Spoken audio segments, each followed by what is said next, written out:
ඒ වගේම ටිලින්සිල මහත්මයාත් ඊයේ දින කතා කරා. ටිලින්සිල කියනවා රනිල් වික්‍රමසිංහ අපරාධකාරයෙක්.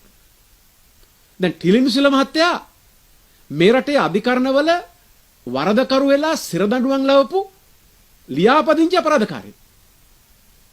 මහාධිකරණයකින් වරදකරු වෙච්ච අපරාධකාරයෙක්. සිරදඬුවම ඉවරුනහම දේශපාලනය කරන්න තියෙන අයිතිය අපි පිළිගන්නවා. හැබැයි මේ රටේ රාජ්‍යදේපල විනාශ කළා හමුදා කඳවුරකට පහර දීම පිළිබඳව චෝදනා ලැබලා අත්අඩංගුවටපත් වෙලා සිරදඬුවම් විඳපු වරදකරු වෙච්ච පුද්ගලෙක් තමයි කියන්නේ රනිල් වික්‍රමසිංහ අපරාධකරුවෙක් කියලා.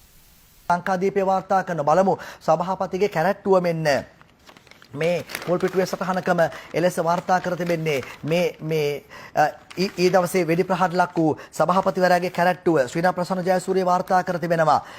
ඔහුට එරෙහිව ඇතැම් නඩු අධිකරණවල තාමත් විභාග වන නඩු පවතිනවා. තවත් සමහර නඩු වලට වරදකරු වෙලා තියෙනවා.